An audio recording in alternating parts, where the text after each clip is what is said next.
मैंने सबकी सुनी और अस्सलाम वालेकुम। प्रोग्राम आईना के साथ ताहिर अहमद भट्टी आपकी खिदमत में हाजिर है। वहाँ चूँकि एक फ़ज़ा बन चुकी है कि मीनारे तोड़ दो, कतबे तोड़ दो, कब्रें उखेड़ दो, ये क्या है? ये इस्लाम की खिदमत है। और उसकी वजह और उस तरह की लाकानूनियत के तौर पर कवानीन वज़ा करने की जो रैशनैल है वो कहते हैं जज्बात मजरूह होते हैं। कौन से जज्बात? मजहबी जज्बात। सवाल ये है कि क्या मज़हब सिर्फ एक आपके पाकिस्तान में बसने वाले लोगों का ही है या दुनिया में किसी और का भी कोई मज़हब है? दूसरी बात यह है कि आपके जज्बात मजरूह होते हैं मजहबी, और मज़हब आपका वो इस्लाम है, और इस्लाम ने तो आपको कंट्रोल करना सिखाया था, इस्लाम ने तो आपको रवादारी सिखाई थी, इस्लाम ने तो आपको दूसरे के प्रेजेंस और दूसरे की मौजूदगी और उनके हुकूक का तहफ़्फ़ुज़ करना सिखाया था। तो अब ये कौन सा इस्लाम आप नाफिज कर रहे हैं और कौन से इस्लाम को लेकर फिर रहे हैं जो आपको रोज़ाना की बुनियाद पर गैर इंसानी, इंसानियत से गिरी हुई हरकतों पर मजबूर करता है? ये यकीनन मोहम्मद रसूलुल्लाह सल्लल्लाहु अलैहि वसल्लम का इस्लाम नहीं है, और ये यकीनन आपके इस ज़माने के टटपूंजिए और घटिया और मयार और इंसानियत के किसी भी लेवल से गिरे हुए मुल्लायत ज़दा मुआशरे का इस्लाम है। इसका मोहम्मद रसूलुल्लाह सल्लल्लाहु अलैहि वसल्लम के और कुरान करीम में पेश करदा इस्लाम से और खुदा की तरफ से भेजे हुए मज़हब इस्लाम से कोई ताल्लुक़ नहीं है। अब आपका ये शौक़ कि जी हम इनका कला कमा कर देंगे, नेस्तो नाबूद कर देंगे, वो मैंने नेस्तो नाबूद और कला कमा के हवालों से अब आउटरीच करके आप तक कुछ चीज़ें पहुंचाने का एक डोल डाला है।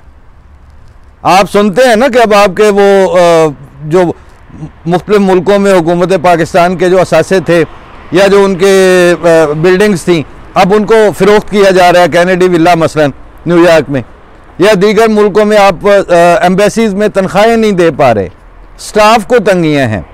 अब ये देख लें और ये गौर कर लें कि इन मुल्कों में ये जो मस्जिद जो बनी है, मस्जिद मुबारक जिसके सामने हम इस वक्त बैठे हैं, ये यहाँ का हॉलैंड का पॉश तरीन इलाका है। ये यहाँ के महंगे इलाकों में शुमार होता है। और हज़रत जोसेफुल्लाह खान साहब ने वो देग दे के खुदा की राह में वो चौड़ वंड के वो ताल्लुक़ बिल्ला का इज़हार नहीं किया, बल्कि उस ज़माने में जो बेहतरीन इलाका था वहाँ पर एक बेहतरीन आर्किटेक्चर के साथ और पूरी सहूलतों के साथ हर तरह की ज़रूरियात पूरी करने वाली जगह और इमारत वो बना के पेश करने की तौफीक पाई। लेकिन जिस सिस्टम की नुमाइंदगी में, जिस सिस्टम की परवुर्दगी में और जिस सिस्टम की खातिर उन्होंने ये सारा कुछ किया, वो सिस्टम सोया हुआ नहीं था। वो सिस्टम वाइब्रेंट था, डायनेमिक था, और वो सिस्टम दहाइयों के लिहाज से भी और सदियों के लिहाज से भी अगले ज़मानों में यकीन रखता था। तभी ये पहली मस्जिद है हॉलैंड में 1955 में, और अब हॉलैंड में नॉनस्पिट का गेस्ट हाउस और उसका वहाँ नमाज सेंटर और मस्जिद वाली बिल्डिंग, नमाज वाली बिल्डिंग, उसके अलावा अल्मेरा में मस्जिद जहाँ पे अभी हम जाएंगे, वो मोटरवे और हाईवे से दूर से ही आपको नज़र आ जाती है कि ये मस्जिद बनी हुई है। हर जगह मीनार मौजूद हैं। अभी भी मैंने आपको दिखाया है कि ये जो बड़ा मीनार है ये बाद में तामीर हुआ है 80s की दहाई में, लेकिन इनकी कोई मज़हब तो इन लोगों का भी है, लेकिन इनके जज्बात मजरूह नहीं होते। ये देखते हैं कि ये लोग कर क्या रहे हैं, इनका बिहेवियर क्या है, इनके हमसायों के साथ ताल्लुकात कैसे हैं, ये आए गए के साथ किस तरह डील करते हैं। यहाँ स्कूलों के बच्चे मस्जिद विज़िट करने आते हैं, वो यहाँ से आके देखते हैं कि यहाँ पे क्या माहौल है। यहाँ पर ख़वातीन, नौजवानों के, बच्चों के प्रोग्राम्स मुनक़िद होते हैं, और वो अपनी एक टोटलिटी में हर तरह की सहूलत उनको यहाँ दस्तयाब है।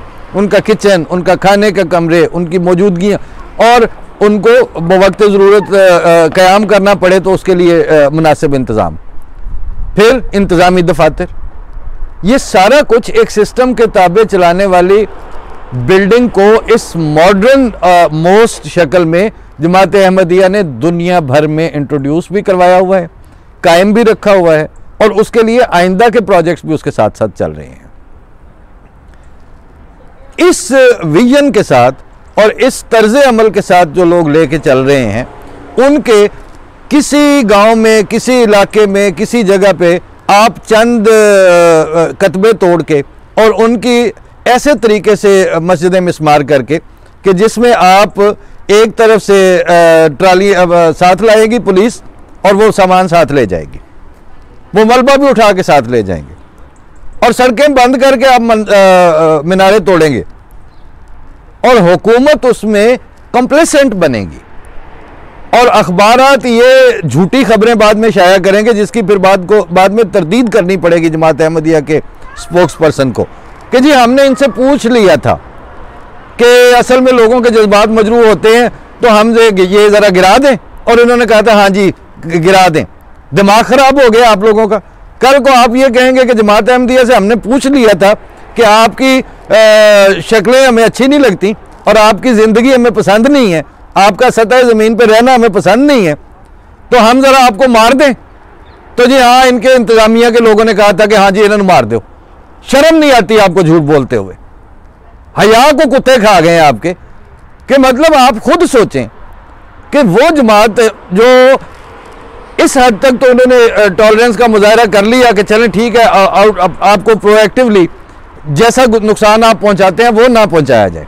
लेकिन ये कैसे हो सकता है कि आपको वो इंतजामिया को ये कहे कि आप हमारे हुकूक का तहफ़्फ़ुज़ नहीं करते, अब हम ही आपको इजाज़त देते हैं आप हमारे हुकूक पायमाल करते चले जाएं। और ये डान में आई रिपोर्ट, वसीम अशरफ नाम का कोई था रिपोर्टर, बाद में उसके जमात अहमदिया के स्पोक्स पर्सन ने उसकी तरदीद की कि ये बिल्कुल गलत बात है, हमने कतन इस तरह। और सवाल यह है कि ये कल को कमला गल करे सियाना क्यास करता है, ये सोच तो लें कि जमात अहमदिया की इंतजामिया ये इजाजत दे कैसे सकती है कि आप तोड़ लें जी, हमारी मस्जिदें गिरा लें जी, मगर कल को कहेंगे हमने इनसे पूछा था इनके बच्चे मार दो, इनको तय कर दो, हमने पूछ लिया था। कहां से पूछ लिया था? लेकिन ये मैं आपको बता दूं कि ये अब आपको सिर्फ आमद उन्नास को ये बताना जरूरी है कि भाई कला कमा नहीं हो सकता। आप अपनी सोशल, समाजी, इक्तिसादी और माहौलियाती बदजाती और बेहूदगी का मुजाहरा सिर्फ कर रहे हैं, और पाकिस्तान की आइंदा नस्लों के लिए लिवेबल पाकिस्तान आप नहीं छोड़ रहे। लिवेबल कंट्री पाकिस्तान का जो है उसके इस तशख़्ख़ुस के ऊपर आप कुल्हाड़े चला रहे हैं। हमारा अगर कुछ बिगड़ना होता तो मैंने बताया है कि ये 50 वाली कैपेसिटी की मस्जिद थी, अब ये 500 वाली है, और बेहतरीन इलाके में, और सारी एक्टिविटीज़ यहाँ पे आज भी यहाँ औरतों की कोई तकरीब जारी है। मैंने इनसे पूछा कि हम अगर बैठ के कर लें तो लिहाजा ये काम इस तरह, मतलब कावा दे आखन नाल डंगर नहीं मरदे, आपकी ख्वाहिश के साथ ये जमात ख़त्म नहीं हो सकती। और वही बात बानिया जमात अहमदिया ने तजवीज़ दी थी उसी ज़माने में कि अगर आप लोगों में कोई खौफ खुदा होता तो आप जितनी बदजुबानी और मुंह से झाग और जहर निकालते हैं, उसकी जगह आप सारे इकट्ठे होकर खुदा के हुजूर दुआ क्यों नहीं करते कि या अल्लाह ये फितना पैदा हो गया है, इसको तबाह कर दे। 131 साल आपकी गैर इंसानी और नबियों के दुश्मनों वाली तारीख तो है मुखालफत की, लेकिन खुदा के खौफ रखने वाले और नबियों के पैरोकारों की तरह आपकी जमात अहमदिया के खिलाफ इल्हा, खशियत और आंसुओं के साथ तबाही की दुआ या बद्दुआ का एक दिन का भी आपका रिकॉर्ड नहीं है। और हमारी दिफा की तारीख बजाय बंदूकों और तलवारों और तीरों और हमलों के मुसलसल दुआ की तारीख है। अब आप इस हद तक के मुर्दे निकाल के भी अगर आप सड़कों पे फेंकेंगे तो वो इंसानी फितरत उसको बर्दाश्त नहीं करती। फिर वो जब मुआशरा इस हद तक नीचे गिरता है तो फिर वो मुआशरा खुद से कायम रह ही नहीं सकता। और ये अल्लाह ताला की जो मालिकियत है और उसके जो जो जो हिकमत कामिला और बालगा है, ये उससे बईद है कि जिन्होंने सोसाइटी को का जो ज़रा सा सॉफ्ट तशख़्ख़ुस था वो भी कायम नहीं रहने दिया। वो उनकी बर्बादी की बजाय जिन्होंने सारी ज़िंदगियाँ उसको फिर भी लिवेबल और प्रेजेंटेबल मुआशरे के तौर पर कायम करने में गुजारी हों, वो उनको बर्बाद कर दे और आप वहाँ पे ढोल बजाते फिरें। ऐसा कुछ नहीं होगा। लिहाजा अपने रिव्यू करें अपने रद्द अमल को। और ये जो है ना आपका तर्ज अमल कि इन्हों के जज्बात मजरू हो रहे हैं, किन्हों के जो दरिंदे ने उन्होंने खातर इंसानों के खिलाफ कानून साजियाँ कर दी जाए। अब ये नहीं हो। इस तरह के कानून साजियों की तारीख भी बंद होनी चाहिए और उसका दरवाज़ा भी बंद होना चाहिए। फी अमान अल्लाह। अब आगे चल के आपको एक और मस्जिद भी दिखाएंगे कि जो ये शहर के अंदर है, वो शहर से बाहर हाईवेज़ के ऊपर दूर से वो अपना वजूद बताती और मनवाती है। अल्लाह हाफ़िज़। अस्सलाम वालेकुम।